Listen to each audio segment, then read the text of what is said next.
Selamat malam Bapak Ibu, saudara-saudara sekalian.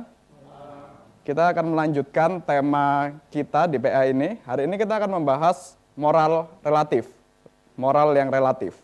Nah, kita akan masuk dalam tema yang ini akan berguna untuk kita bisa menilai situasi, untuk kita bisa menilai sebenarnya diri kita ketika memutuskan ambil keputusan moral, itu paradigma kita selama ini kita pegang apa, dan yang benar seharusnya seperti apa. Nah, kita akan lihat itu. Sebelumnya kita bersatu dalam doa terlebih dahulu. Mari kita berdoa.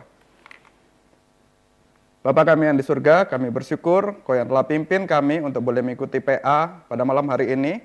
Biar Kau yang pimpin kami untuk kami boleh mengerti akan kebenaran firman-Mu. Kau yang memberikan kepada kami kebenaran. Biarlah kami boleh belajar untuk menilai kebenaran itu dan menerapkannya dalam kehidupan kami. Kau yang pimpin kami, Kau yang pimpin hamba untuk menyampaikan firman-Mu agar kami boleh mengerti akan kebenaran firman-Mu. Dalam nama Tuhan Yesus kami berdoa. Amin. Sebelumnya kita buka dari Alkitab. Kita buka 2 Timotius pasal 3 ayat 16 dan 17. 2 Timotius pasal 3 ayat 16 dan 17. Kita baca bergantian. Saya baca dari ayat yang 16, Bapak dan Ibu sekalian ayat yang 17. Saya pakai ayat 2, ini terjemahannya jauh lebih bagus untuk 2 Timotius pasal 3 ini. Ayat 16 saya baca terlebih dahulu.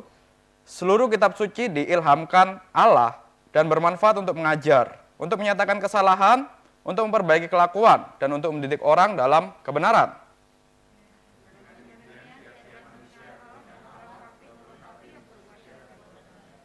Ya, jadi kalau kita baca di sini 2 Timotius 3 ayat 16, ini kan menyatakan seluruh kitab suci, firman Tuhan, itu bermanfaat untuk mengajar, menyatakan kesalahan, memperbaiki kelakuan, dan mendidik orang dalam kebenaran. Jadi kalau kita lihat dari ayat 16 ini secara singkat, ternyata Alkitab itu bukan cuma sekedar membahas teologi, bukan cuma sekedar membahas Tuhan itu seperti apa, bentuknya seperti apa. Tapi Alkitab itu juga menentukan bagaimana hidup etika kita, mengajar bagaimana kita ambil keputusan moral, bagaimana kita hidup sehari-hari, itu Alkitab juga atur. Nah, cuman yang jadi masalah, memang kita punya interpretasi, punya penerjemahan, punya cara pandang Alkitab, itu berbeda-beda. Hari ini kita akan lihat salah satu yang berbeda, itu disebut dengan relativisme, moral relativisme. Sebelum masuk dalam membahas moral relativisme secara lebih mendalam, itu kan nanti bahas moral relativisme ini agak rumit, karena kita akan membahas mengenai kebenaran. Definisi dari kebenaran itu sendiri, itu seperti apa. Nah, sebelum kita bahas yang rumit, dan itu juga nanti kita akan coba menganalisa orang yang mendefinisikan kebenaran tiap zaman, itu mendefinisikannya seperti apa. Saya mau tunjukkan dulu satu cara pandang yang lain dulu sebelum kita membahas etika moral. Cara pandang yang dikemukakan oleh seorang teolog namanya John Frame yang disebut dengan triperspektivisme. Ini cara pandang untuk melihat moral, untuk melihat tiga perspektif bagaimana kita melihat hukum, melihat moral, melihat keputusan dalam hidup. Jadi John Frame, seorang teolog dari Amerika, dia mengungkapkan teori yang disebut triperspektivisme.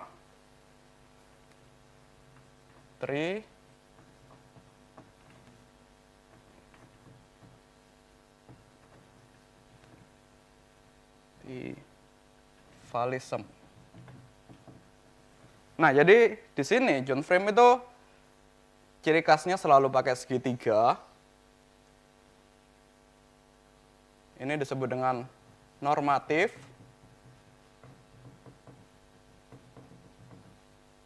Di sini situasionalis.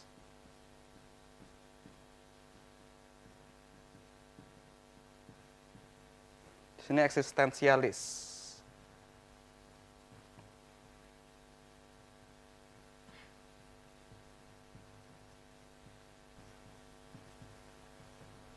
Nah, jadi ini cara kita melihat hukum, cara kita melihat moral. Itu ada 3 sudut pandang ini.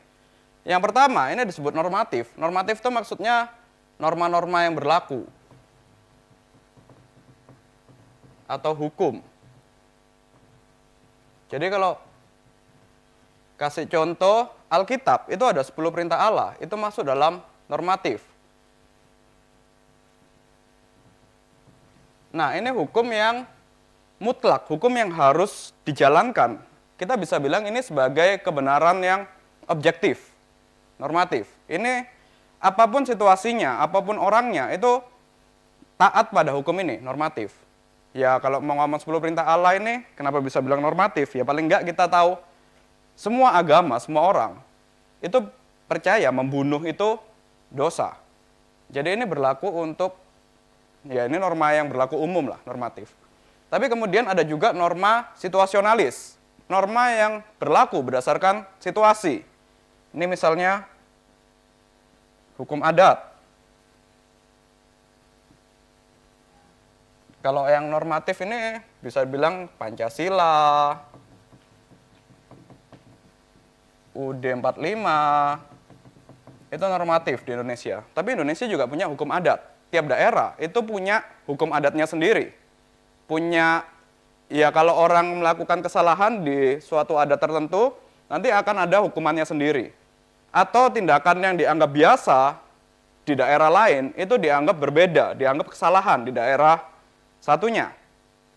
Misalnya, ya di sini kan banyak orang Batak ya. Kalau lihat hukum adatnya Batak sama Jawa itu kan berbeda. Apalagi kalau ngomong soal pernikahan segala macam. Mungkin ya Sulis sama Desi yang beda adat antara Jawa dan Batak kan merasakan ini. Ada perbedaan. Ada yang bagi orang Jawa itu rasanya itu biasa aja, tapi bagi orang Batak misalnya itu melanggar. Apa ya contohnya? Ya nantilah, bisa masing-masing bisa diskusi sendiri lah, masing-masing punya contoh sendiri. Nah, jadi ini berdasarkan situasi. Kalau ngomong Alkitab, Alkitab itu juga ada yang disebut orang perjanjian lama, umat perjanjian lama, dan umat perjanjian baru. Nah, inilah kenapa kita tanya, iya 10 perintah Allah bilang nggak boleh membunuh, tapi kenapa di perjanjian lama ada kasus-kasus di mana Tuhan suruh bangsa Israel menghabisi bangsa Ai. Nah, itu berlaku hanya untuk situasi tertentu, momen tertentu. Tapi tetap yang utama itu nggak boleh membunuh. Nah, ini normatifnya. Tapi di situasi tertentu, ada hukum-hukum yang khusus, yang berlaku secara, ya memang itu khusus di sana. Terus juga, ya kalau kita ngomong kehidupan bergereja, yang menarik, kalau normatif, ini kan doa Bapa kami misalnya. Ini Tuhan Yesus sendiri yang ajarkan, ya udah ini masuk normatif. Tapi kalau kita ngomong, kita cara berdoa gimana? Lipat tangan, tutup mata. Kadang berdiri, kadang berlutut, kadang duduk. Nah itu sebenarnya masuk normatif atau situasionalis? Atau eksistensialis? Nanti eksistensialis masuk mana nih? Situasionalis. Gaya berdoa misalnya. Kalau kita ketemu sama orang Ortodoks Timur, doanya ya kayak orang sholat. Bahkan ada Ortodoks Timur yang Koptik, itu pakai bahasa Arab juga. Jadi nggak ada bedanya sama orang Muslim. Nah, ya itu nggak masalah. Kita nggak bisa menjadikan itu sebagai hukum norma. Doa itu harus lipat tangan untuk mata berdiri. Ini beda, ini situasionalis. Nah, yang terakhir, ini kita bahas eksistensialis. Kalau normatif, itu kan hukum yang mencakup semua lah, yang general. Kalau situasionalis, berdasarkan situasi tertentu. Kalau eksistensialis, itu masalah diri sendiri. Pandangan, ya hukum untuk diri sendiri lah. Yang paling gampang, kalau ngomong ini norma, Undang-Undang Pancasila, kalau ini hukum adat, kalau ini ya bisa dibilang disiplin diri. Kita masing-masing kan juga punya, ya kita punya hukum yang kita terapkan sendiri lah. Yang sebenarnya juga itu nggak harus masuk situasionalis atau normatif. Misalnya kita makan sehari 3 kali, kayak gitu. Itu kan nggak ada hukumnya di Undang-Undang 45, nggak ada hukumnya di hukum gereja juga nggak ada. Tapi itu kan hukum kita sendiri. Nah, itu eksistensialis. Kemudian, kalau soal gereja ya relasi personal dengan Tuhan.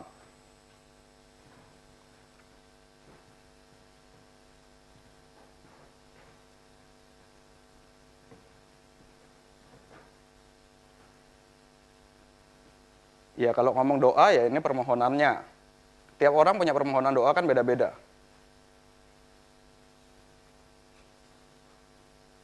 Nah, ya kalau ngomong kasih contoh yang gampang sih, bahas normatif, situasionalis, dan eksistensialis.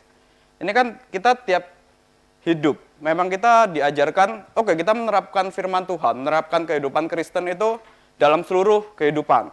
Tapi kan ingat, kita selalu ada situasi di mana kita harus nggak cuma mikir normatifnya aja, tapi kita juga harus mikir situasinya gimana, dan secara eksistensialis kita juga gimana. Ambil contoh lah, yang akan saya hadapi, misalnya pernikahan. Normatifnya ya harus ada pemberkatan. Situasionalisnya ya mau adat apa, terserah. Kemudian eksistensialisnya, ya siapa yang mau saya pilih untuk menikah. Kayak gitu. Dan nanti kita juga akan menghadapi berbagai tantangan dalam kerja misalnya. Kita mau memberhentikan orang, mau memecat orang. Normatifnya gimana? Kalau orang itu ternyata ketahuan mencuri, ketahuan melanggar hukum, atau mungkin membunuhkan kerjanya, ya udah itu jelas kan. Tapi kan kadang kita ada situasi abu-abu, di mana kita ngelihat ternyata cuma kinerjanya aja yang kurang bagus. Ya kita mesti lihat gimana, itu situasionalisnya gimana. Mungkin waktu itu perusahaan memang butuh pengetatan anggaran dan segala macam, jadi memang harus ada orang yang dikeluarkan atau, nah itu kan mesti kita pikirkan baik-baik. Yang tidak melanggar firman Tuhan, yang benar-benar sesuai sama kondisi situasionalis waktu itu. Eksistensialisnya, ya kita juga bisa punya penilaian sendiri lah terhadap pegawai kita. Mungkin relasi kita sama dia memang sebagai atasan memang ada masalah. Ya udah, kita bisa nilai sendiri. Nah, ini kan kita lihat jadi orang Kristen itu tidak semudah semuanya langsung hitam putih gitu kan. Kalau kita semua pakai normatif hitam putih, misalnya langsung ngomong, oh pecat orang itu pasti salah karena kita kan memberhentikan orang, memutus pekerjaannya dia, itu pasti salah. Tuhan kan menyuruh kita untuk memelihara tetangga kita, untuk menjaga tetangga kita, untuk berbuat kasih dan segala macam. Kalau semua kita lihat dari normatif, itu akan jadi hitam putih. Akan langsung salah. Makanya kita perlu lihat situasionalisnya gimana dan perlu lihat juga eksistensialisnya gimana. Nah, hari ini kita akan lihat ini, kita kalau dari Alkitab tadi harusnya firman Tuhan itu ada di semua ini. Tapi kita lihat sekarang itu ada orang-orang, kelompok-kelompok orang yang terlalu menekankan satu bentuk, satu sisi ini, jadi nggak seimbang. Nah, hari ini kan kita bahasnya relativisme. Sebelum kita masuk sini lagi, kita lihat dulu apa sih maksudnya relativisme itu. Tentu ini bukan relativisme yang diungkapkan sama Albert Einstein, relativisme fisika, bukan. Tapi ini relativisme moral. Kita akan lihat, kita akan nilai tiap zaman itu melihat moral seperti apa, melihat kebenaran seperti apa. Kita analisa berdasarkan ini juga. Bisa minta tolong tampilkan slide-nya. Nah, kita mulai dari definisi kebenaran terlebih dahulu. Jadi untuk kita bisa tahu yang relatif, ya kita mesti tahu apa yang direlatifkan. Yang direlatifkan itu kan kebenaran. Nanti kebalikannya ya yang diabsolutkan. Jadi kita mesti tahu dulu kebenaran itu sebenarnya apa. Ternyata ketika saya persiapan juga saya cukup kaget. Tiap zaman itu punya definisi sendiri akan kebenaran. Nggak ada yang benar-benar bisa menunjukkan yang mutlak itu seperti apa. Nanti di akhir baru kita lihat. Pertama mulai dari zamannya para filsuf sebelum Tuhan Yesus lahir. Nanti kita lihat ada Plato, juga para filsuf-filsuf yang lain. Itu kan mereka suka mendefinisikan kebenaran. Mereka selalu mempertanyakan segala sesuatu, mempertanyakan realita, dan mereka juga akhirnya mengambil kesimpulan, memutuskan untuk mendefinisikan kebenaran menurut apa yang mereka mengerti. Kalau zaman dulu, sebelum zaman Tuhan Yesus datang ke dunia, para filsuf itu sudah tahu kebenaran itu memang ada, kebenaran itu eksis. Tapi kebenaran itu apa? Mereka bilang kebenaran itu sesuatu yang supranatural, sesuatu yang kekal, sesuatu yang di atas realita manusia. Itu yang disebut dengan kebenaran.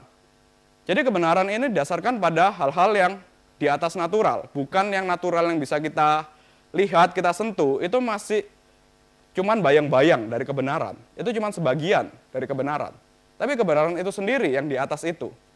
Nah, mereka menyebutnya berbagai nama, ada yang menyebut logos. Inilah kenapa Yohanes itu memulai Injilnya dengan logos. Konsep kebenaran itu sudah ada di filsuf. Cuman kebenaran memang ya itu cuman hal yang supranatural. Bukan sesuatu yang berpribadi, tapi sesuatu yang di atas natural lah, gitu aja. Beda sama yang Yohanes katakan. Logos itu ya berpribadi. Kemudian kebenaran itu sesuatu yang tidak terbatas. Sesuatu yang sangat baik. Mereka juga sudah mulai punya konsep, ya kebenaran itulah Tuhan. Tapi seperti apa? Itu masih abstrak. Tapi intinya mereka percaya, kebenaran itu ada. Itu hal yang supranatural. Semuanya berjangkar pada Tuhan. Next. Slide selanjutnya. Selanjutnya Plato. Itu juga mendefinisikan kebenaran. Jadi kalau Plato itu mengatakan, ya secara singkatnya, kebenaran itu ada, supranatural. Kebenaran itu bisa diakses oleh manusia, oleh kita, melalui bentuk-bentuk, bahasa Inggrisnya forms. Forms itu apa? Forms itu ya, itu sesuatu yang kayak dunia ide, sesuatu yang, ya kebenaran itu, bentuk-bentuk, itu yang bisa diakses oleh manusia, bisa dilihat, bisa disentuh oleh manusia dalam bentuk bayang-bayang. Jadi intinya dunia materi, apa yang kita lihat, apa yang kita sentuh, itu adalah bayangan, itu adalah bagian kecil dari kebenaran itu. Nah, ya memang agak rumit ya. Jadi kita bisa lihat pohon, kita bisa mencium udara dan segala macam.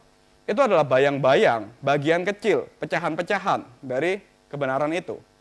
Tapi kebenaran itu sebenarnya ada. Dan untuk kita bisa semakin menjangkau, semakin mengerti akan kebenaran itu, ya kita dari info yang kita dapat, observasi yang kita dapat dari bayang-bayang tadi, baik itu kita melihat pohon, menyentuh pohon dan segala macam, info itu kan kita dapatkan. Saya nyentuh mimbar ini, saya kan dapat info, oh berarti ini benda yang padat, kemudian ini bentuknya, saya lihat ini coklat dan segala macam. Nah, setelah itu, apa yang dari indera kita rasakan, cium, lihat, diproses di otak, kemudian otak memproses itu baru kita semakin mendekati kebenaran. Apa yang diobservasi, apa yang disentuh, apa yang dipegang, pokoknya apa yang bisa dirasakan panca indera lah. Kemudian diolah oleh otak, akhirnya otak semakin mendekati kebenaran. Intinya kebenaran itu sesuatu yang hasil dari observasi lah, kurang lebih seperti itu. Jadi kalau para filsuf zamannya Plato itu mengatakan berlandaskan kebenaran itu sangat bergantung pada indera, panca indera. Mereka sepakat bahwa sensasi yang diperoleh indera itu diolah dan diproses oleh pikiran yang rasional, barulah menghasilkan kebenaran. Jadi itulah kenapa filsuf-filsuf zaman dulu itu suka mikir. Karena mereka mau mencari kebenaran itu berdasarkan hasil observasi.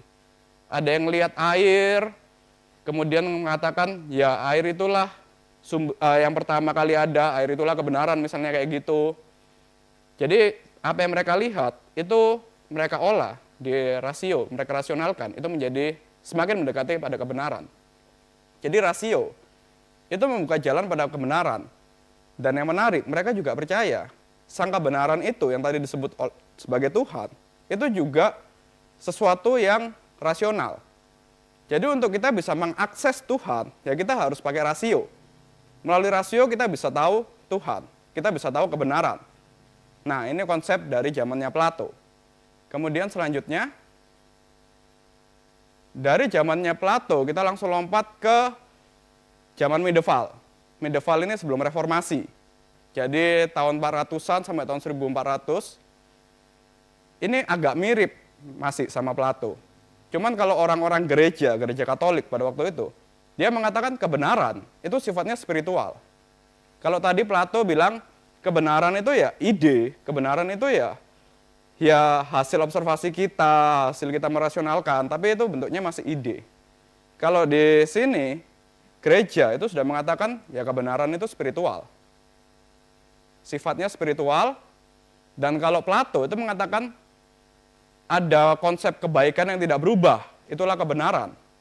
Jadi Plato itu sudah mulai ada moralnya. kebenaran dan moral itu sama. Kebenaran itu adalah kebaikan yang tidak berubah, kurang lebih seperti itu. Nah, ini konsep mirip sama konsep gereja, mirip sama kekristenan zaman medieval. Itu mengatakan ya yang tidak berubah itu kan Tuhan. Kebenaran yang absolut itu ya Tuhan itu yang tidak berubah. Tuhan yang sempurna. Tuhan yang tidak berubah. Itulah kebenaran. Tapi sebenarnya ini masih ya ada pengaruhnya dari pemikiran Plato. Plato juga mengatakan tadi bentuk-bentuk, form, sekarang jadi pikiran Tuhan. Nah, ya agak mirip. Kita mungkin kalau reform, sekarang sudah ngomong ada wahyu umum. Melalui alam kita bisa lihat wahyu Tuhan, bisa mengenal Tuhan bukan secara perjanjian, bukan mengenal Tuhan yang kita kenal sebagai Yesus Kristus. Tapi kita bisa tahu, oh Tuhan itu ternyata yang menciptakan pohon tadi misalnya. Jadi kalau kita lihat contohnya pohon ya, kalau Plato bilang ya pohon itu padat dan segala macam itu akhirnya menjadi kebenaran. Kalau orang medieval, Kristen medieval itu mengatakan ya dari kita lihat pohon itu ya itu termasuk pikiran Tuhan. Kalau kita reform kan juga lihat ya ini wahyu umum. Bukan cuma pikiran Tuhan, tapi ya juga termasuk karyanya Tuhan lah, kurang lebih seperti itu. Mereka juga percaya, Katolik Roma, kebenaran Tuhan dinyatakan melalui Alkitab. Jadi sudah mulai terarah lah, bukan cuma dari alam aja, tapi Alkitab. Dan ini buku yang jadi bahan ini, dari Pak Tama juga Ko Peter. Ini kenapa langsung ngomongnya medieval, karena memang kita harus ingat, tahun 400-an sampai 1450, gereja itu sangat berkuasa. Jadi apa yang dirumuskan oleh gereja, itu kurang lebih setidaknya seluruh Eropa, kalau nggak mau ngomong seluruh dunia, itu menganggap ya udah itu definisinya. Orang-orang di dunia yang lain, yang tidak terpengaruh gereja, itu masih nggak mikirin hal-hal yang seperti ini. Makanya langsung lompat ke gereja, meskipun sebenarnya di dunia yang lain, mungkin di Cina atau segala macam, punya pandangan akan kebenaran sendiri, tapi yang pengaruhnya besar sampai hari ini bisa kita pelajarin itu gereja zaman medieval. Medieval itu zaman ya kalau kita lihat seninya Leonardo da Vinci dan segala macam itu kan semua terkait dengan gereja. Ilmu-ilmu kedokteran dan segala macam, kalau di Katolik Roma ada santo yang namanya Santo Carolus yang menemukan sel-sel darah dan segala macam, itu kan selalu terkait dengan gereja. Jadi pengaruh gereja sangat kuat. Makanya kalau gereja mendefinisikan kebenaran, itu langsung dianggap sebagai definisi yang universal. Definisi yang diterima oleh semua. Nah, jadi kurang lebih pada waktu zaman medieval, bisa dibilang karena gereja mengatakan kebenaran itu milik Tuhan, kebenaran dinyatakan melalui Alkitab, orang-orang pada umumnya percaya ini. Ya, kebenaran itu dinyatakan Tuhan melalui Alkitab. Dan mereka juga mengatakan Tuhan adalah pribadi yang rasional. Maka mengetahui Tuhan itu hanya dapat dilakukan melalui rasio. Tetapi rasionalitas maksudnya ya kita bisa tahu Tuhan itu dari rasio, dari pikiran kita, dan itu jadi kebenaran. Tapi kalau kita melepaskan rasio kita dengan Alkitab, berdasarkan pikiran kita sendiri, itu juga bukan kebenaran. Jadi tetap ditentang. Makanya kalau ingat ada kasus-kasus kayak Kopernikus itu kan harus dieksekusi karena dianggap dia pakai rasio, melepaskan rasionya dari gereja, dari Alkitab. Jadi yang rasionalis, terlalu rasionalitas, itu dianggap juga, ya dia bukan mencari kebenaran, tapi dia menentang kebenaran. Itu bagi zaman medieval, dianggap bertentangan dengan Alkitab. Dan pada zaman ini, gereja, tradisi gereja, itu dianggap menyediakan interpretasi yang tepat mengenai Alkitab, mengenai hal-hal yang supranatural. Maka, tadi kan kebenaran sangat terkait dengan wahyu Tuhan di Alkitab. Gereja yang menginterpretasi, membaca, kemudian menjelaskan kepada jemaat, maka yang memegang kebenaran itu sebenarnya adalah gereja. Yang memegang kebenaran sebenarnya adalah tradisi gereja. Itu menurut orang medieval. Jadi kebenaran milik siapa? Milik gereja pada zaman itu. Dan ini bukan pandangan yang benar ternyata. Meskipun memang kita lihat, berarti enak dong gereja pada waktu itu berjaya dong. Dan akhirnya kita lihat karena gereja bisa merumuskan sendiri kebenarannya, akhirnya orang-orang yang jadi pemimpin gereja, moralnya kan sembarangan. Ya mereka yang merumuskan kebenaran, ya moralnya, etika moralnya ya suka-suka mereka dong. Mereka pergi ke pelacuran, para uskupnya, tapi mereka melarang orang lain untuk pelacuran, mengatakan itu pelanggaran. Jadi mereka bisa, ya mereka lah yang mendefinisikan kebenaran. Itu kaum Middeval. Nah inilah yang ditentang oleh Luther, ditentang oleh reformasi. Slide selanjutnya. Nah jadi sampai sini dulu kita lihat ya, sampai Middeval tadi. Kalau Plato tadi mengatakan kebenaran, itu kan masih abstrak lah, mungkin masih di luar sini. Tapi Middeval itu sudah mulai ngelihat, oh ya kebenaran itu memang ada di Alkitab, ada di Wahyu Tuhan, tapi berdasarkan gereja. Nah jadi bagi kaum Middeval, etika moral itu berdasarkan ini yang tertinggi, situasionalis. Kalau gereja mengatakan ini benar, ya udah benar. Padahal harusnya kan Alkitab itu nggak bisa berhenti cuma di situasional. Masih ada normatifnya. Ya nanti kita lihat makin ke sini itu ekstrim ke ekstrim yang lain. Posisi Alkitab bukan di sini tapi di sini. Nanti kita lihat setelah reformasi. Nah jadi gereja, pokoknya apa yang gereja katakan itu jadi hukum yang absolut. Jadi mungkin bisa dibilang ya normatifnya nggak ada sih, situasionalis moral sama dengan situasionalis berdasarkan gereja.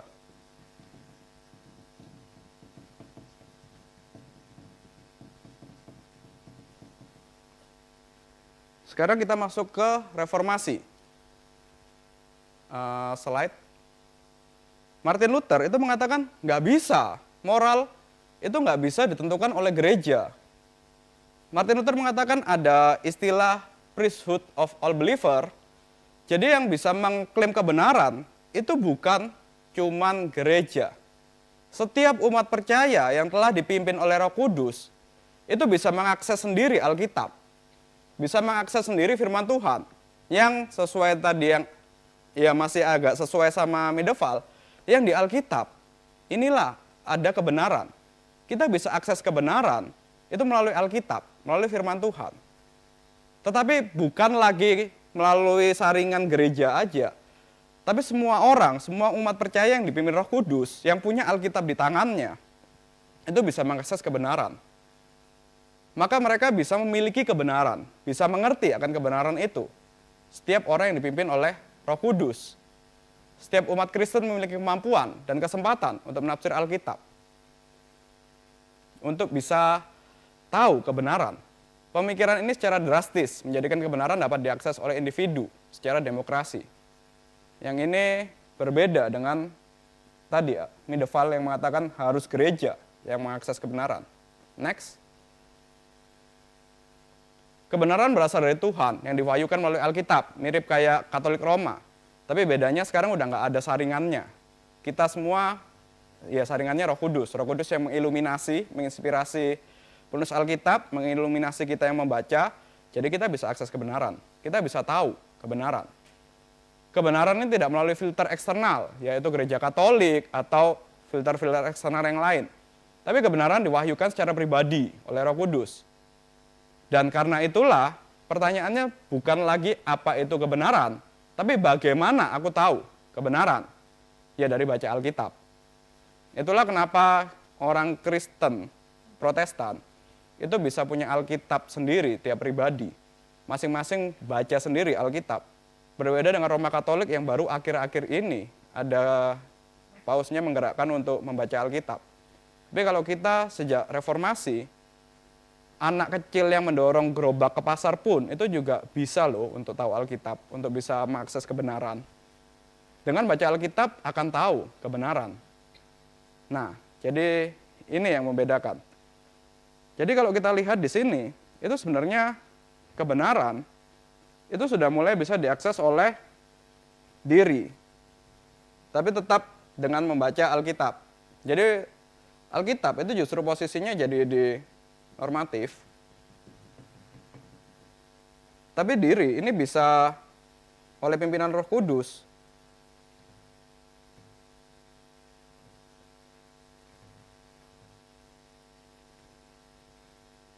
bisa mengakses kebenaran, bisa mengakses Alkitab. Nah, tapi tetap kebenaran itu ada di atas. Alkitab, maksudnya Alkitab sebagai kebenaran, itu tetap norma yang mengatur semuanya. Termasuk juga yang mengatur gereja. Jadi gereja nggak di atas, tapi tetap dia tunduk oleh Alkitab. Kurang lebih seperti itu. Ini zaman reformasi. Nah, selanjutnya baru kita masuk ke yang disebut dengan zaman relativisme sekarang. Pemikiran relativisme. Bisa tampilkan lagi slide-nya. Nah, kita masuk setelah zaman reformasi, itu ada pemikir-pemikir yang, para filsuf yang pandai memang, dan mereka agak mirip sama pemikirannya Luther, tapi diambil lebih ekstrim lagi. Kalau Luther mengatakan, ya semua orang itu bisa mengakses kebenaran, bisa mengakses Alkitab, dan akhirnya mendapat kebenaran oleh iluminasi dari Roh Kudus. Kalau Descartes, seorang filsuf tahun 1500-an, 1600-an, itu mengatakan, kita nggak boleh begitu aja menerima kebenaran yang ditafsir dan diberitakan sumber eksternal. Mirip kayak Luther.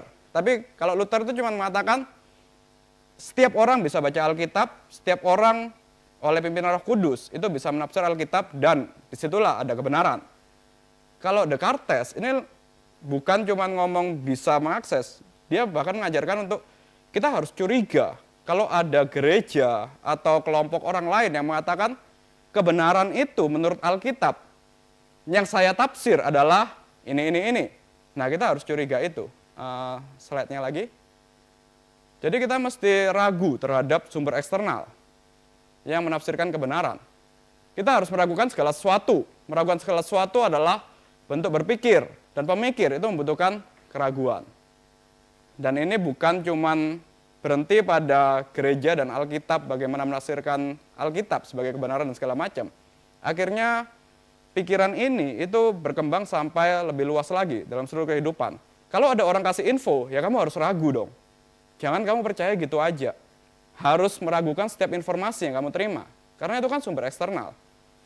Ya kalau balik lagi ke zamannya Luther dan John Calvin, itu memang ada istilah ad fontes, kembali ke sumber awal. Memang Descartes ini kan juga sejaman, mengajarkan untuk kita kalau mau tahu yang benar, itu harus balik ke sumber awalnya. Kalau saya mau tahu bahasa Alkitab, mau tahu Alkitab yang kata-kata aslinya, ya harus belajar bahasa Ibraninya, bahasa Yunaninya, sumber aslinya harus balik. Nggak bisa cuman dari apa perkataan gereja, perkataan Romo, harus kembali ke sumber awalnya. Nah itu kan positif, baik memang itu akhirnya juga sampai sekarang masih diterapkan di kampus-kampus segala macam. Kalau kita mau kutip suatu tulisan, misalnya saya mau bahas tentang John Calvin, ya saya harus baca Institutio, harus baca tulisannya John Calvin. Bahkan kalau perlu bahasa aslinya, bahasa Perancis. Harus kembali ke sumber awalnya, ad fontes. Kalau misalnya saya mau mengutip John Calvin, tapi saya pakai tulisannya Pendeta Billy misalnya, meskipun dia juga Calvinis, tapi itu kan kurang otoritatif. Jadi harus kembali ke sumber awal. Nah, itu yang diajarkan oleh John Calvin.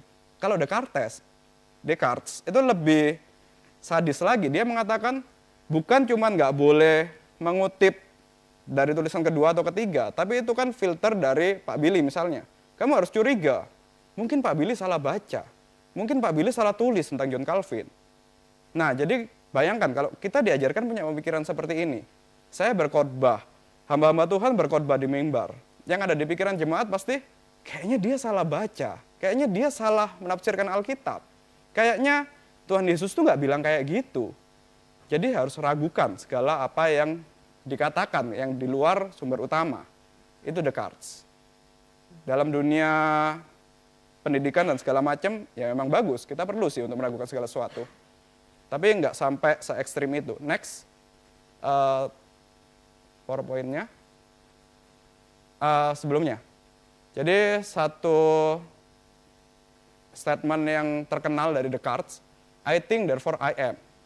Ya aku berpikir maka aku eksis, aku ada. Kalau aku nggak mikir, cuman di jemaat misalnya waktu dengar khotbah, nggak meragukan apa yang dikatakan pengkhotbah, ya berarti aku cuman nggak eksis sebenarnya. Ya memang aku ada di sini, tapi sebenarnya aku tidak eksis karena aku tidak berpikir. Kurang lebih seperti itu. Berpikirnya maksudnya berpikir meragukan.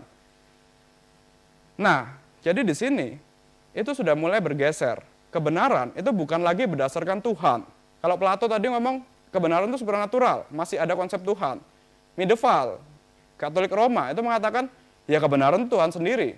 Descartes itu sudah mulai mengatakan ya kebenaran itu bukan berdasarkan Tuhan, bukan berdasarkan tradisi gereja, bukan berdasarkan Alkitab, atau berbagai ide kebenaran yang diungkapkan para filsuf.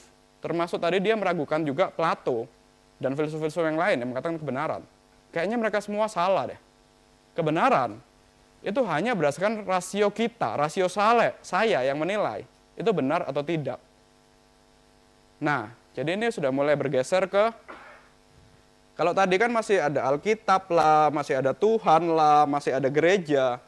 Kalau ini, itu sudah benar-benar, ya menurut Descartes, kebenaran itu hanya ada di pikiranku. Akulah yang menilai kebenaran. Jadi kebenaran itu sudah benar-benar sifatnya eksistensialis banget, sangat pribadi. Aku bisa mendefinisikan sendiri kebenaran, menurut aku. Nah inilah sudah mulai mengarah ke relatif. Selanjutnya lagi, sampai ke zaman yang lebih dekat ke kita, ya ada zaman modern dan zaman abad pencerahan, Enlightenment. Kebenaran ada dan dapat dijangkau melalui rasio. Oke, saya bisa mengerti kebenaran dari rasio saya, dan saya bisa memiliki iman berdasarkan apa yang saya observasi. Apa yang bisa diukur, itulah kebenaran. Kalau kita tidak bisa melihat, tidak bisa mengukur, tidak bisa mencium, merasakan panca indera, kita tidak menangkap, yaitu nggak ada, itu tidak eksis. Maka kebenaran, yang disebut sebagai kebenaran, ya semua yang bisa diobservasi.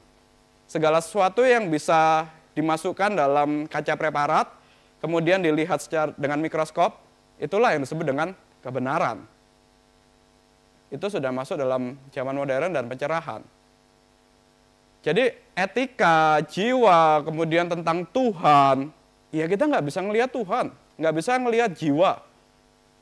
Kemudian konsep baik dan jahat, emang baik dan jahat itu bisa diobservasi pakai mikroskop? Enggak kan?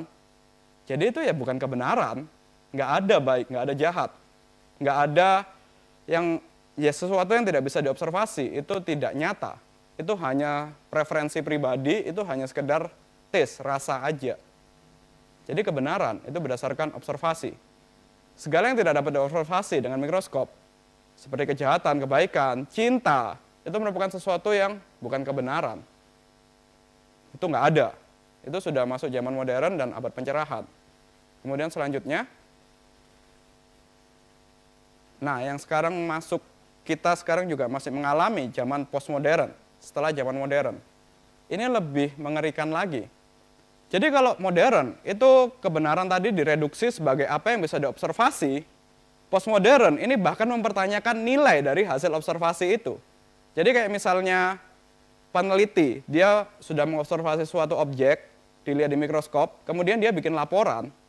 Itu kita, orang postmodern bisa ngomong, kamu bikin laporan, itu kan masih berdasarkan pikiranmu kan, masih berdasarkan seleramu kan, masih berdasarkan apa yang jadi idemu kan. Mungkin laporanmu juga salah, mungkin apa yang kamu lihat itu juga salah. Jadi bahkan hasil observasi pun itu diragukan, dianggap masih bias. Nah inilah kalau sudah kayak gini, jadi kebenaran itu apa? Nggak ada. Orang postmodern mengatakan, ya hasil penelitian pun itu juga bias. Pasti ada unsur politiknya, pasti ada unsur kepentingan pribadinya. Maka kita tidak bisa percaya, sudah nggak ada lagi kebenaran. Jadi kalau modern itu percaya asumsi berdasarkan observasi dunia fisik, itu dapat menjadi objektif, netral. Ya kalau misalnya meneliti di apapun itu kan bisa bersifat objektif, maksudnya bisa netral lah. Kayak misalnya lihat, ya ini mimbar, ini kan warna coklat ininya. Ya ini kan sesuatu yang objektif kan, semua orang bisa lihat. Tapi orang postmodern itu bisa mengatakan, ya itu kan coklat menurut kamu. Mungkin kalau menurut Asmi, bagi saya ini bukan coklat. Kamu mengatakan coklat karena ya kamu kan orang reform kan. Reform kan mimbarnya harus coklat, makanya kamu bilang coklat kan. Tapi ini harusnya bukan coklat. Ini hitam yang agak kurang hitam lah, hitam yang agak oranye lah. Yang enggak, ya itulah. Jadi enggak ada hal-hal yang objektif pun jadi pertanyaan. Nah itulah kenapa kita sekarang susah kalau ngomong sama orang-orang postmodern, orang LGBTQ+ yang mengatakan pria itu apa, wanita itu apa. Secara objektif yang disebut dengan wanita, ya yang punya organ reproduksi wanita, itu udah jelas.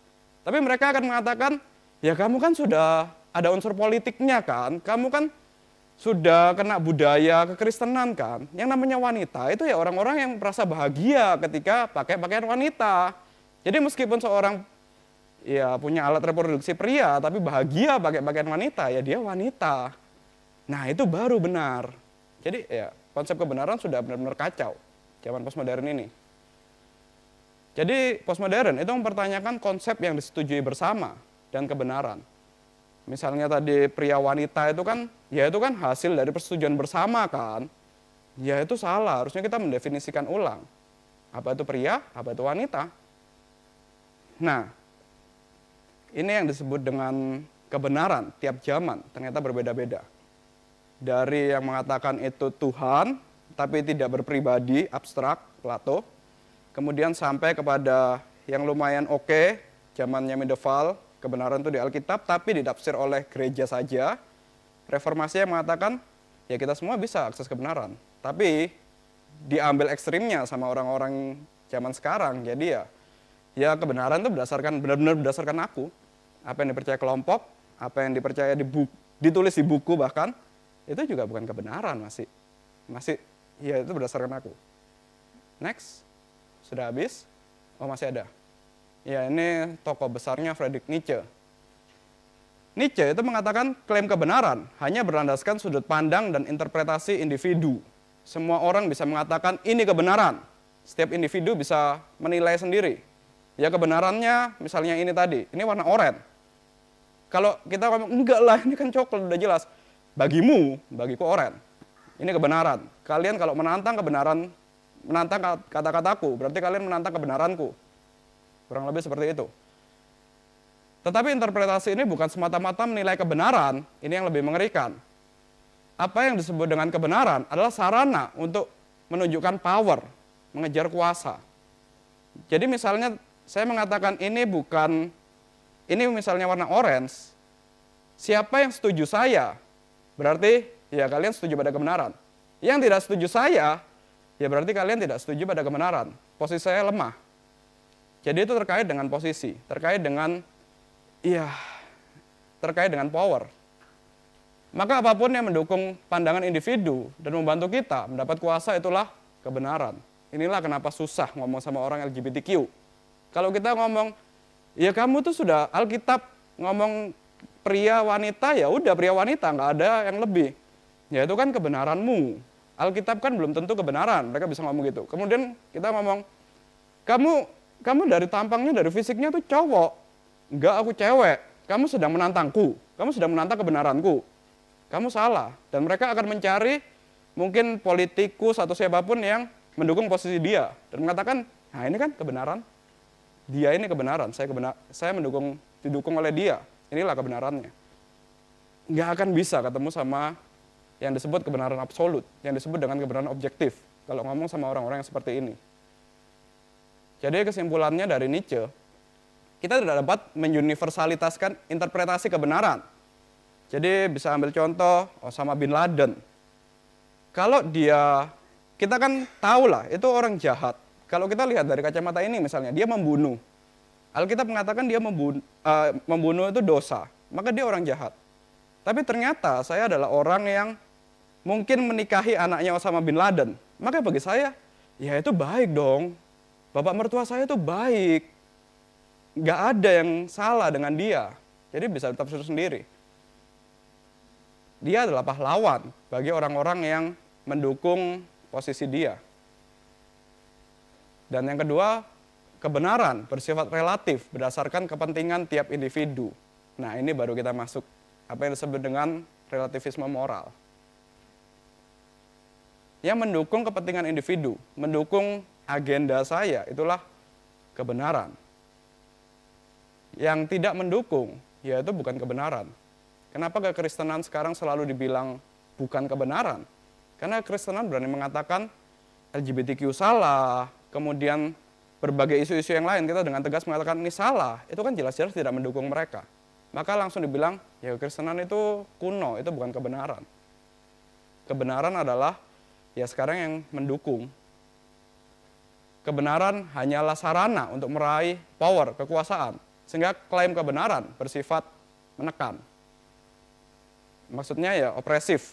Maksudnya klaim kebenaran, kalau kita mengatakan kebenaran berdasarkan tadi normatif dan situasionalis gereja dan norma mengatakan hukum itu harusnya begini yang benar. Cowok itu ya yang punya alat reproduksi pria, cewek ya yang punya alat reproduksi wanita, itu udah jelas kan.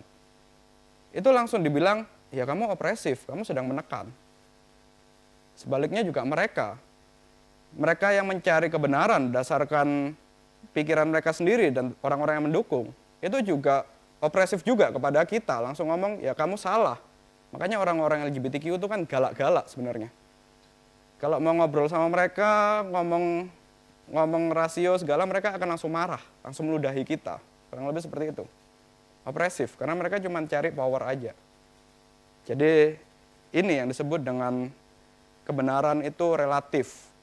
Berdasarkan pikiranku, berdasarkan aku cari power apa.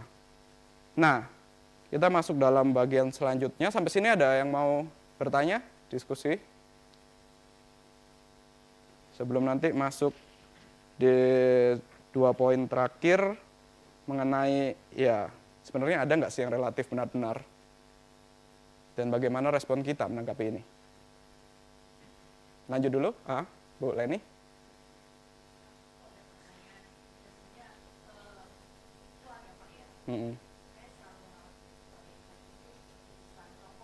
Ya, ya.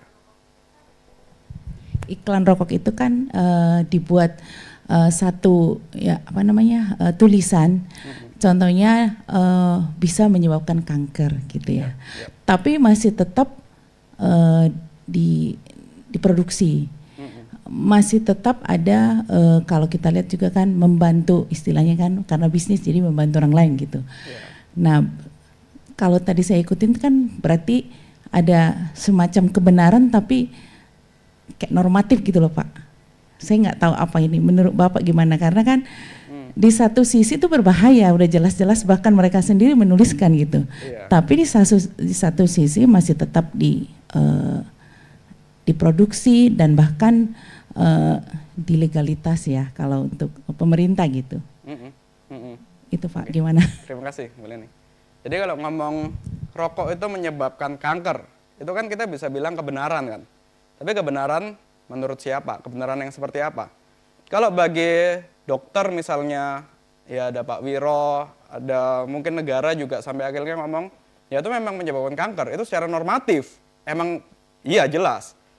Tapi balik lagi, kita ngelihat kebenaran normatifnya, iya menyebabkan kanker. Tapi bagi di Indonesia, perusahaan rokok, pabrik rokok, itu memperkerjakan berapa ribu orang. Kemudian menyumbang ekonomi negara berapa banyak.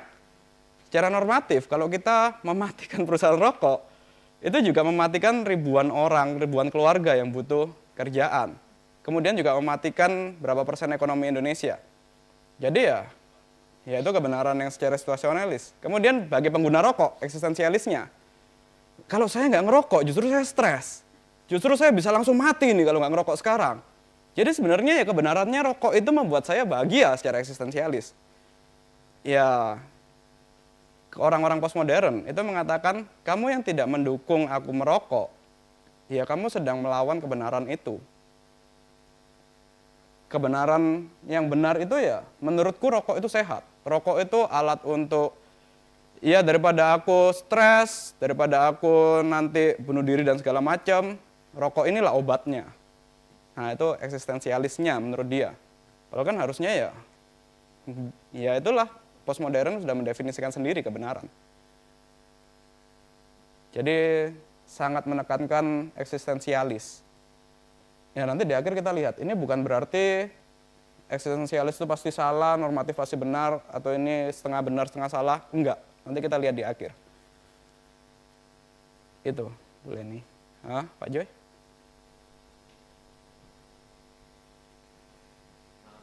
Malam. Pak Ciko malam. Ini bukan mengungkit masa lalu, kita melihat bahwa kemarin kita lihat di saat pemilu ada yang kemarin paman datang dari MK.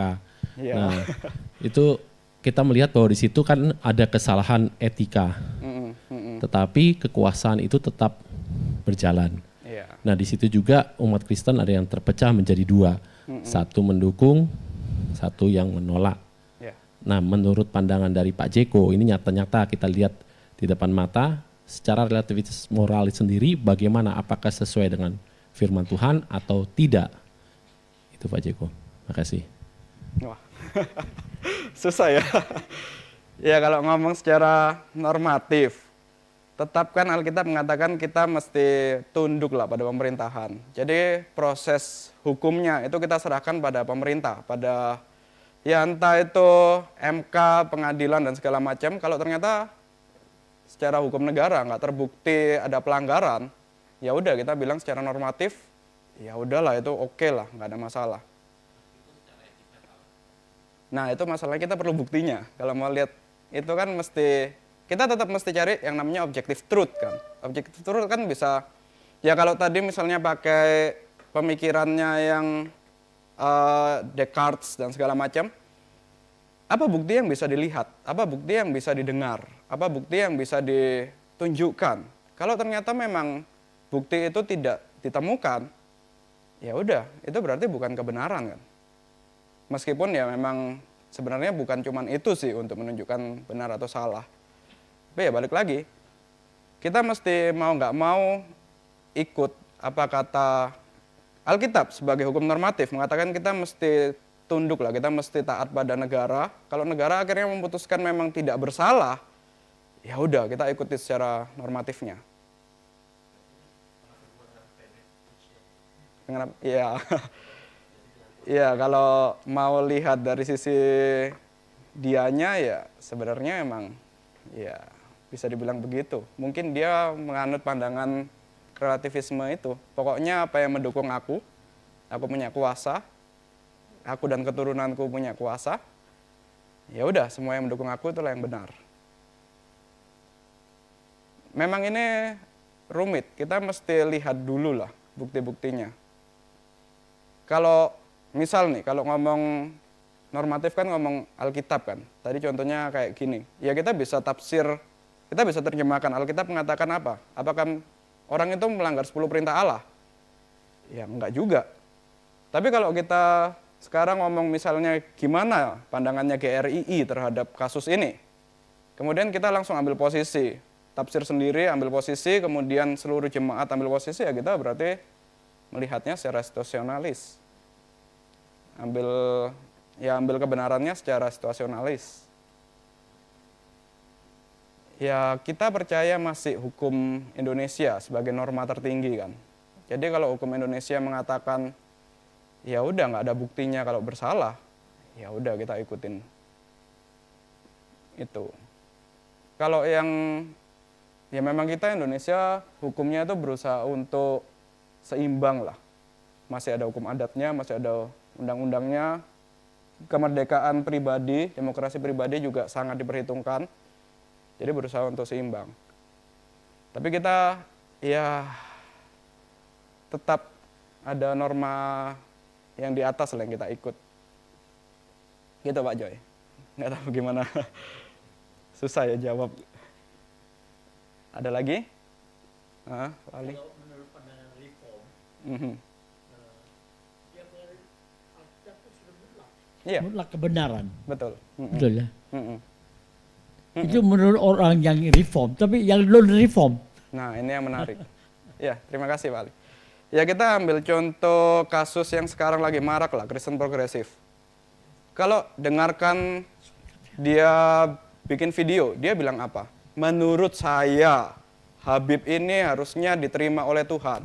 Menurut saya, orang ini orang baik, jadi harusnya dia bisa orang Kristen juga. Menurut saya, orang LGBTQ itu juga orang Kristen. Jadi sebenarnya kalau ngomong menurut saya, pandangan apa yang dia pegang? Eksistensialis. Kekristenan itu bukan, kekristenan itu menyangkut ini semua, nanti kita lihat. Tapi nggak bisa hanya menekankan ini dihilangkan, semuanya eksistensialis. Menurut saya. Alkitab pun juga, iya menurut saya baca Alkitab itu, menurut saya, untuk saya, ya saya ajarkan ke orang lain, mereka mau terima atau enggak, ya menurut mereka, kayak gitu. Nggak bisa gitu. Tetap ada hukum yang memang mutlak. 10 perintah Allah misalnya, itu normatif, itu mutlak. Yesus mengatakan, aku satu-satunya jalan kebenaran dan hidup. Itu mutlak. Itu normatif. Tapi kayak misalnya, tadi kalau reform ya, ngomong reform. Kita tata ibadahnya seperti ini misalnya. Bangkunya harus covernya merah, atau pujian kita liturginya kan agak berbeda sama HKBP atau sama gereja-gereja aliran lain. Nah itu sebenarnya masih masuk situasionalis. Itu tradisi. Tradisi yang oke lah. Tapi kalau Alkitab, itu sudah kebenaran mutlak. Dan bukan karena dia kebenaran. Kalau Katolik itu kan posisinya, iya Alkitab itu bisa, dari Alkitab kita bisa tahu kebenaran, tapi berdasarkan gereja yang menyatakan, yang menginterpretasi. Jadi sebenarnya gereja yang jadi hukum tertingginya. Ini yang jadi hukum tertinggi. Itu. Begitu. Kita lanjut dulu ya. Nah, jadi sekarang zaman ini itu ada yang disebut dengan culture war, perang budaya. Kebenaran yang dapat diakses, yang dapat diketahui, kebenaran yang absolut. Kebenaran yang absolut itu maksudnya ya kebenaran itu ada. Kita bisa akses, kita bisa tahu. Melawan relativisme. Orang-orang yang mengatakan ya kebenaran itu sudah nggak ada berdasarkan aku sendiri, berdasarkan pikiranku sendiri. Aku yang menerjemahkan, aku yang lihat, aku yang menerjemahkan, itu kebenaran. Jadi ada dua perang. Tadi yang Bapak Ali bilang, Alkitab itu kebenaran. Ini kan berarti mengatakan, ya udah ini absolut, ini kebenaran yang objektif. Yang satu mengatakan, enggak, kebenaran itu berdasarkan aku, kebenaran yang relatif, kebenaran yang subjektif. Tetapi kalau kita lihat sebenarnya, orang yang paling relatif sekalipun, atau orang yang paling absolut, itu pasti ada unsurnya tetap, ya orang yang absolut, itu ada unsur relatifnya dong. Misalnya orang Kristen yang paling ketat sekalipun, ya kita lah. Kita kan nggak bisa menseragamkan semuanya, mentang-mentang reform, jadi semuanya harus pakai baju merah, merah marun. Semuanya harus, kalau ibadah memang pakai lagu klasik, waktu di mobil harus dengar lagu klasik semua. Mentang-mentang reform semuanya kalau ngobrol tuh harus ordo salutis, semuanya kalau ngobrol harus keselamatannya gimana. Enggak dong, kan tetap ada yang relatif. Kita percaya ada kebenaran absolut, Alkitab ini kebenaran absolut, tapi tetap kalau soal selera misalnya, aku lebih suka Indomie daripada mie sedap, atau apapun itu kan kita relatif. Mau warna ke gereja pakai pakaian warna apa, itu kan relatif. Bahkan dalam pernikahan sekalipun, dalam keluarga sekalipun, buku ini mengatakan, tetap kan ada, ya suami istri yang sudah hidup bersama pun kalau pilih makanan, kan juga relatif kan, tergantung selera. Janji nikahnya absolut, tapi memilih makannya ya relatif. Kurang lebih seperti itu. Begitu pula sebaliknya. Orang-orang yang mengatakan relatif, jadi hukum itu sudah nggak ada, semua berdasarkan pikiranku. Ternyata juga nggak relatif-relatif amat. Ambil contoh yang paling nyebelin sekarang di dunia olahraga, orang LGBTQ. Orang cowok punya alat kelamin pria, pakai pakaian renang kemudian ikut tanding di kompetisi wanita. Ya jelas menang dong. Atau cowok punya otot gede, kakinya pahanya ya paha cowok, ikut lomba lari di pertandingannya wanita. Jelas menang kan? Itu kan kita ngomong, ya dia merelatifkan pikiran, ya menurut dia gender itu relatif. Tapi kalau kita lihat, tetap dalam pertandingan itu, ya yang lomba renang itu kan tetap ngikutin peraturan-peraturan renangnya kan, tetap ngikutin cara mainnya meskipun dia merelatifkan gendernya. Yang ikut lomba lari juga tetap ngikutin lari 100 meter, ya dia lari 100 meter tetap, nggak lari mentang-mentang dia pria yang jadi wanita, larinya ya udahlah saya lari 150 meter aja. Enggak kan, tetap ada hukum ternyata yang dia ikutin. Tetap ada hukum ternyata yang dia juga jalankan. Jadi ternyata orang yang paling relatif sekalipun itu juga masih ikut hukum. Masih ada aturan main yang dijalankan. Ya orang LGBTQ, apa bedanya? Kenapa mereka tidak menyebut diri mereka sebagai orang gila? Tetap membedakan diri sama orang gila. Mereka tetap menunjukkan ya masih ikut hukum lah. Paling enggak kalau ngobrol sama orang Inggris ya masih pakai bahasa Inggris, masih ada norma-norma hukum-hukum yang diikutin. Enggak benar-benar melepaskan semua norma. Jadi ternyata orang yang mengaku diri sebagai relatif pun juga tetap aja masih ada hukumnya. Orang yang absolutis pun juga mengatakan ya masih ada bagian-bagian relatif yang memang nggak perlu diabsolutkan semua. Nah, tapi sekarang yang jadi permasalahan, tadi memang ada orang yang absolut juga ada yang relatif juga ada yang absolut. Yang jadi masalah, yang bikin susah, itu sekarang menilai apa yang fakta dan apa yang isu atau opini atau rasa. Kalau orang-orang yang kita, kurang lebih kita dengan rasio kita bisa tahu lah apa itu fakta kan. Kita bisa menilai apa itu fakta. Tapi orang-orang yang relatif itu merubah apa yang harusnya fakta. Dirubah jadi antara fakta dan opini atau rasa tadi, keindahan segala macam. Itu posisinya ditukar-tukar. Fakta itu kan fakta itu objektif. Data itu objektif. Di sini ada ya Dr. Wiro segala kan, ya namanya data itu kan memang objektif lah. Sedangkan yang namanya rasa itu kan berdasarkan pribadi, subjektif. Nah itu ditukar posisinya. Nah itu yang jadi culture war akhirnya, jadi masalah. Apa yang rasa, apa yang harusnya itu pikiranku sendiri. Ya contohnya LGBTQ tadi. Cowok itu kalau suka warna pink, itu kan memang cuma masalah rasa kan, masalah biasa lah.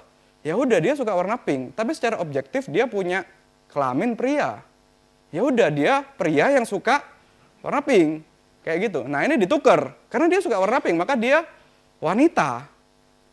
Wanita yang posisinya objektif tadi jadi subjektif. Wanita yang ada di tubuh pria, jadi dibalik. Nah itu bikin culture war, itu bahaya. Itu yang bikin semuanya jadi rusak. Jadi moral relativis itu mengatakan moral itu adalah ranah opini. Harusnya moral itu kan tadi objektif.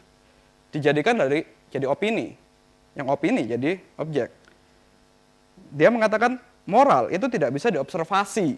Karena tidak bisa diobservasi tadi, ya itu subjektif.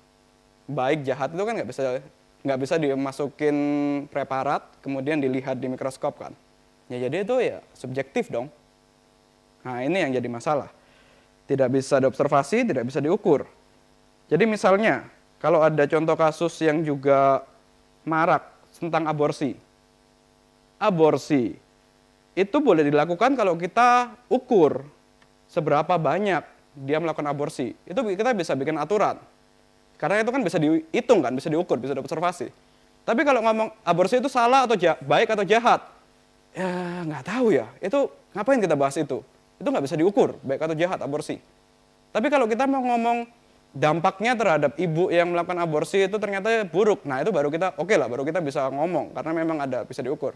Tapi kalau baik atau jahat, ya kamu ngomong apa? Kamu ngomong abstrak, itu nggak ada baik atau jahat.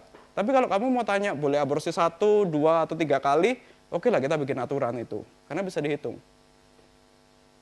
Nah jadi apa yang tidak bisa diobservasi itu dianggap sebagai tidak ada. Nggak bisa dihitung. Jadi ini mirip kayak slogan, aku tidak bisa percaya karena aku tidak melihat. Makanya banyakkan orang-orang ateis itu seperti ini. Relatif secara moral. Dan kalau kita lihat, sebenarnya moral relatif ini ada 2 tipe. Yang pertama, mereka yang bisa menjelaskan secara filosofikal. Kenapa mereka mengambil posisi moral yang relatif. Ya mungkin bisa ngomong soal, ya tadi lah menjelaskan dari Plato segala macam, Descartes dan Nietzsche itu masih bisa. Tapi yang kedua, ada yang memang cuman, ya dia cuman sekedar, ya aku nggak mau berpikir secara logis lah, capek mikirin logis itu. Kalau aku mengambil posisi benar misalnya, kekristenan itu kebenaran, Alkitab itu kebenaran, kan kalau aku harus ketemu sama orang lain, aku harus memperjuangkan ini dong, harus berapologetika, harus mengatakan bukti-bukti apa yang menunjukkan bahwa Kristen ini kebenaran. Itu kan capek. Udahlah daripada gitu mending karena relatif aja. Kebenaranmu kebenaranmu, kebenaranku kebenaranku.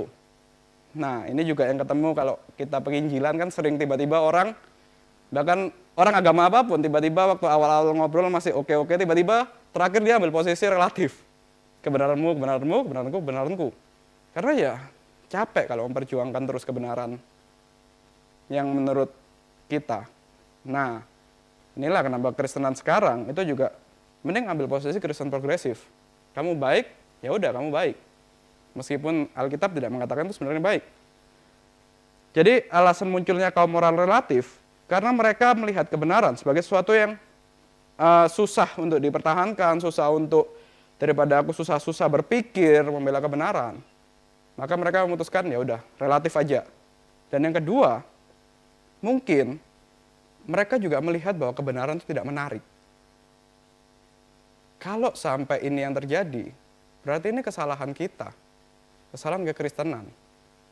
Mungkin kalau kita melihat anak kita akhirnya jadi orang relativisme, jangan-jangan gara-gara ngelihat kita yang memegang kebenaran, tapi ternyata justru jadi orang yang hitam putih, maksudnya jadi orang yang terlalu kaku, jadi orang yang karena mempertahankan kebenaran, jadi kebenaran jadi musuh, jadi tidak menarik.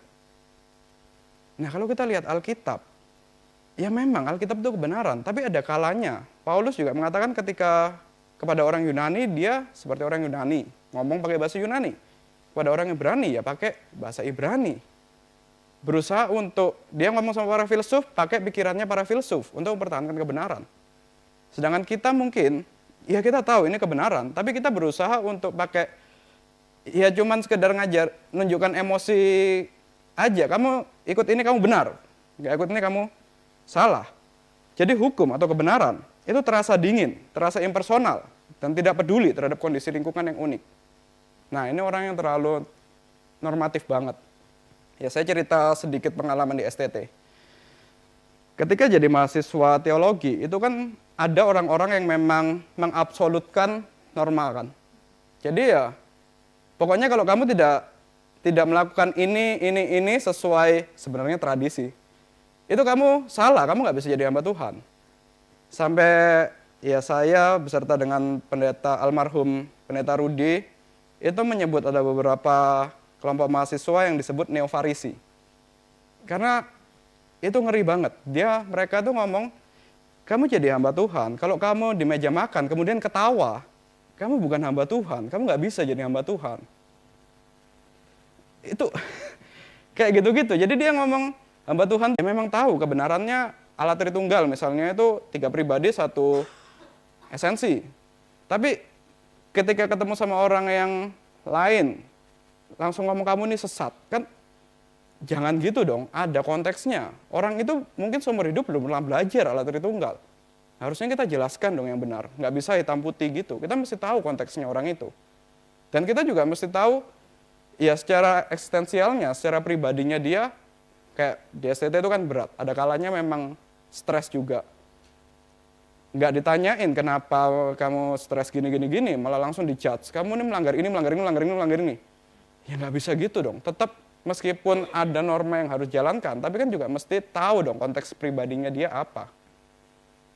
Tadi kerja tugas, bangunnya jadi agak kesiangan. Kayak gitu-gitu.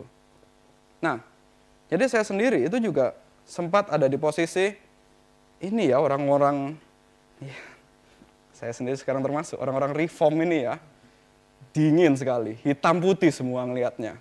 Ya karena memang benar, orang reform itu percaya hukum yang normatif, tapi dia sering melupakan aspek situasionalis dan eksistensialis.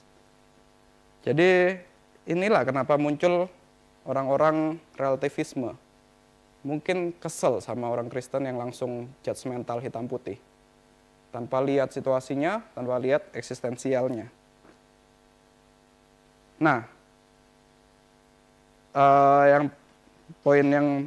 beberapa poin terakhir, tadi kan sudah kita lihat kenapa bisa muncul ya orang relativisme.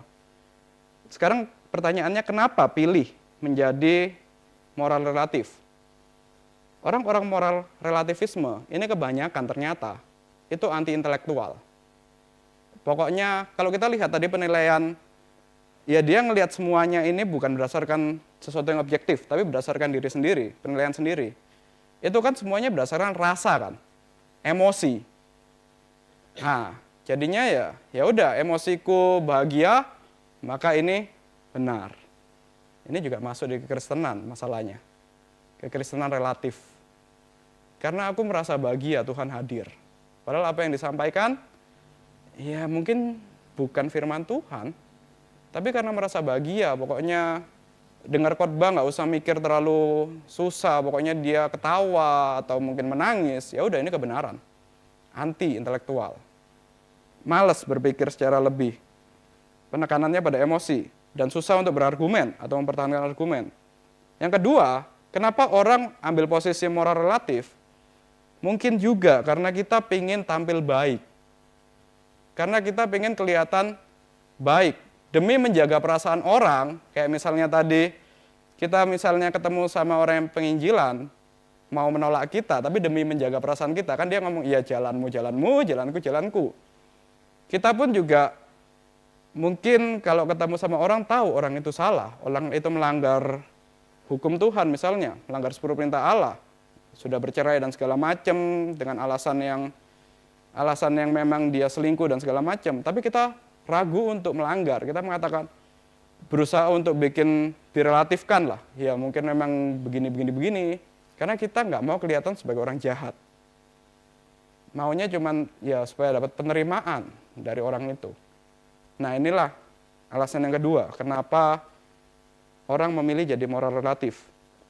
Dan mereka, orang-orang ini biasanya kan mempromosikan kedamaian, kebebasan, humanisme, toleransi, dan segala macam.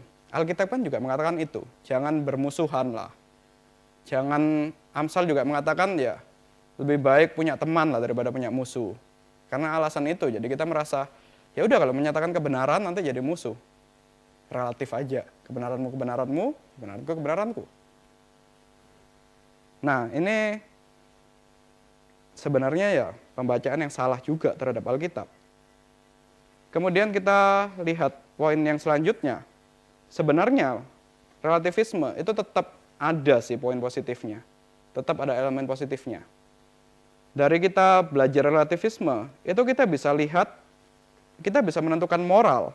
Itu juga masih ada aspek situasionalis sama eksistensialisnya loh. Jadi memang misalnya contoh yang tadi lah, kita mau pecat orang. Secara hukum kalau kita cuman lihat perusahaannya butuh pengetatan misalnya tapi dia tidak melanggar, atau kalau misalnya yang ekstrim lah, dia memang mencuri, ketahuan mencuri. Kemudian kita langsung berhentikan. Kalau orang moral relatif itu pasti akan tanya, kenapa kamu mencuri? Oh ternyata memang keluarganya udah nggak makan 3 hari. Jadi dia langsung, oh ya udahlah kamu oke lah. Nah kita orang-orang yang belajar ini kita tidak membolehkan yang salah ya salah, yang dosa ya dosa. Tapi kita bisa mulai lihat, oh ternyata ada alasan lain dia melakukan itu. Hukum harus tegakkan, tapi tetap ya kita mesti, misalnya kita mau pecat orang yang tadi karena mencuri, ya udahlah kamu memang ketahuan mencuri, harus ada konsekuensinya. Mungkin memang harus ada kerja yang lebih atau apa, ya jadi gitu. Jadi bisa dilihat lah, nggak langsung hitam putih. Kita bisa melihat situasinya, bisa melihat kondisi pribadinya dia. Kemudian yang kedua, elemen positifnya, itu mencerahkan kita akan kekurangan dari legalisme. Jadi kita yang tahu hukum itu ada yang hukum absolut, kebenaran itu sifatnya mutlak, absolut, objektif. Kadang kita bisa menjadikan itu jadi legalisme. Legalisme itu maksudnya ya udah, kalau 10 perintah Allah itu hukum normatif, harus benar-benar jalankan 10 perintah Allah dan turunan-turunannya yang detail-detail itu. Jadi ketika ketahuan bangun tidur, dibangunin orang tua, kemudian langsung bentak orang tua, nggak mau bangun, langsung dihukum mati, ya itu kan kesalahan. Kita bisa lihat, itu legalisme yang keliru. Dan justru itu kan yang ditantang, yang dilawan oleh Kristus. Ketika turun ke dunia, menjadi manusia kan justru dia ngomong, kamu terlalu legalis kepada orang-orang Farisi, ahli Taurat. Ada situasi yang memang khusus, Tuhan Yesus sendiri juga ketika turun ke dunia, dia kan masuk dalam konteks kehidupan manusia, dia masuk dalam konteks situasionalis. Dan ketika Tuhan Yesus naik ke surga, dia memberikan Roh Kudus kepada kita pribadi. Itu kan juga ada konteks eksistensialisnya. Allah Tritunggal mengerjakan ini. Kemudian kita mentang-mentang tahu hukum yang absolut, maka kita melegaliskan semua. Nah, kita belajar, ternyata enggak bisa. Legalisme itu juga sesuatu yang salah. Jadi buku itu memberi contoh misalnya bercerai. Itu kan jelas-jelas salah kan, secara normatif. Tapi dia kasih contoh, ternyata suami istri ini, suaminya itu nikah, itu cuma untuk alasan, dia sebenarnya homoseks. Jadi sepanjang pernikahan, istrinya itu ya nggak ada hubungan suami istri sama sekali. Dan justru dia pernah bawa pasangan gay-nya ke rumah. Ya kalau gitu, kita orang-orang legalis mungkin akan mengatakan, tetap apapun yang terjadi nggak boleh cerai. Cerai itu melanggar hukum Allah. Tapi kalau konteksnya gitu gimana? Secara eksistensialis istrinya itu pasti akan nangis setiap hari, bahkan mungkin bisa bunuh diri. Secara situasionalis juga, ya memang kondisi rumah itu sudah, ya memang nggak bisa, memang itu harus cerai. Nah, jadi kita bisa lihat nggak hitam putih, nggak langsung semuanya kita putuskan cerai itu melanggar firman Tuhan, tapi ternyata ada konteks lebih besarnya.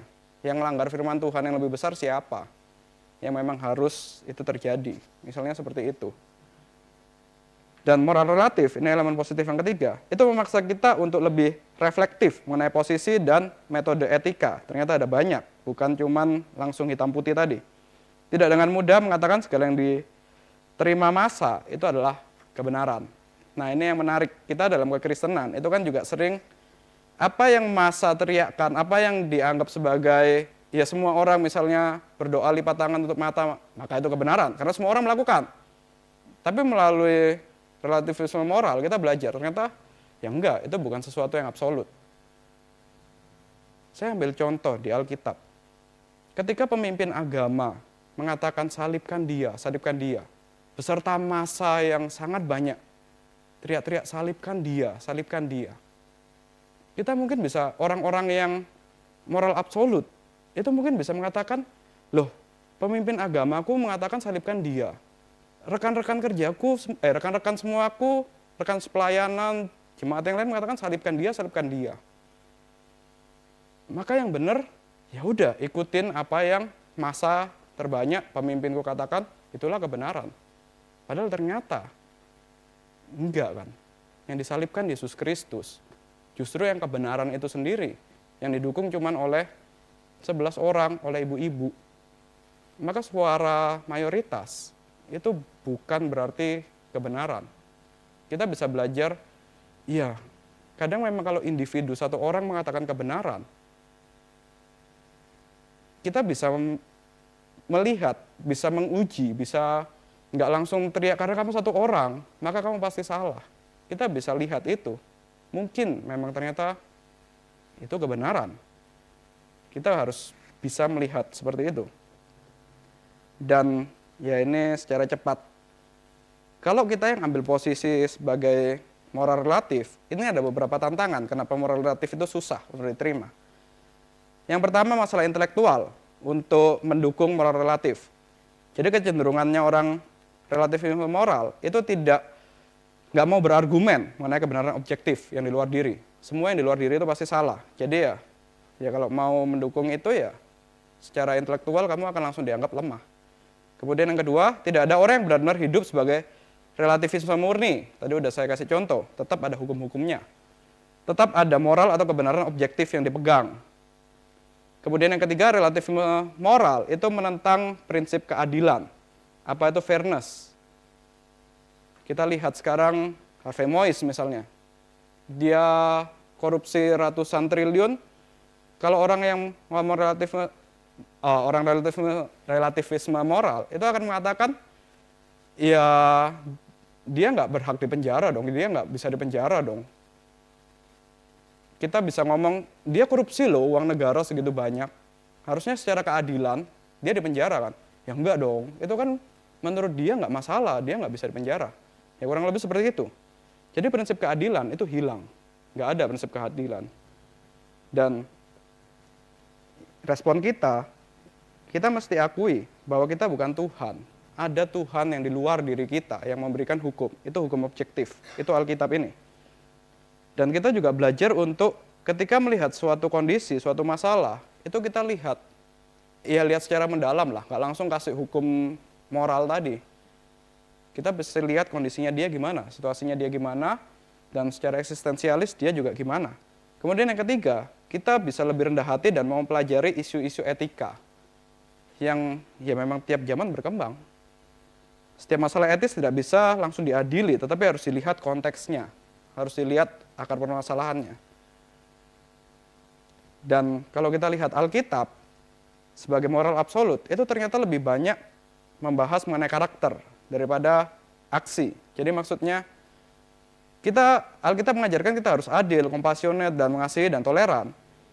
Tetapi ketika kita langsung ngomong, oke, secara normatif Alkitab itu kebenaran. Semua yang di luar kekristenan, semua yang melanggar firman Tuhan itu salah. Padahal Alkitab sendiri mengatakan, ya kita harus saling mengasihi, harus toleran. Jangan sampai karena kita merasa, misalnya nih, ya ini ekstrim sih, Kristen progresif. Kita bisa bilang itu Kristen yang relatif. Tapi dia kan juga punya nilai, dia mengajarkan tentang toleransi kan. Ternyata dia bisa menyentuh orang-orang yang selama ini kita anggap susah bisa diskusi sama Habib dan segala macam. Ya kita jangan langsung bilang mereka semua itu nggak ada baiknya sama sekali. Jangan buang bayi toleransinya dengan air relatifnya. Ini kan prinsip yang diajarkan sama Pak Tama sama Pak Peter juga minggu lalu. Ada di zaman abad pertengahan itu ada puisi yang mengatakan jangan buang air mandi bayi dengan bayinya. Jadi memang ya mungkin di relativisme itu ada sesuatu yang bisa kita pelajarin, toleransi. Relativismenya kita buang, tapi toleransinya jangan. Toleransinya bisa kita pelajarin dong. Misalnya dari si Kristen progresif, ya kita bisa belajar dong gimana dia berkomunikasi dengan orang yang non-Kristen sampai bisa diterima seperti itu. Tapi kita jangan terima dia yang menyatakan dirinya sebagai sumber kebenaran itu. Tetap, ya kalau sudah diskusi ngomong, jadi gimana Habib bisa masuk surga atau enggak? Enggak, satu-satunya kebenaran adalah Kristus. Dan sebagai penutup, kita buka Yohanes 14 ayat 6.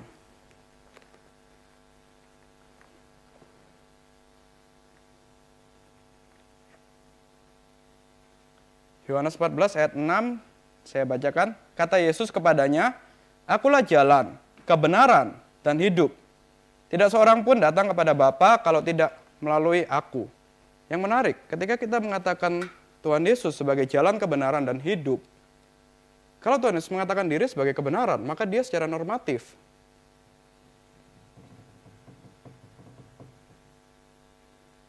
Kemudian jalan dan hidup. Jadi Yesus Kristus yang mengatakan diri sebagai dia kebenaran, tentu dia menyangkut aspek normatif. Ada hukum-hukum norma yang memang harus dilakukan. Tapi dia juga mengatakan diri sebagai jalan. Tubuh Kristus, gereja, Tuhan Yesus memberikan jalan. Di mana ini jadi ya hukum bersama, jadi apa yang kita hidupin bersama. Hidup serupa dengan apa yang diajarkan Kristus. Dan dia juga adalah hidup secara eksistensialis. Kita bisa berjumpa dengan Kristus, kita bisa mengenal Kristus, kita bisa ketika menghadapi pergumulan apapun, berdoa, datang kepada Bapa melalui Kristus, dan dia menjawab doa kita. Inilah kebenaran itu. Inilah kenapa ketika Pilatus bertanya kepada Tuhan Yesus, apa itu kebenaran? Tuhan Yesus tidak menjawab. Karena memang ya dia sudah melihat sendiri, Kristuslah kebenaran itu. Kalau mau ngomong bisa disentuh, bisa dibuktikan, bisa, buktinya ada. Kalau mau ngomong ya apapun, dialah kebenaran itu. Jadi sampai sini moral relativisme. Sebelum ditutup ada diskusi, pertanyaan.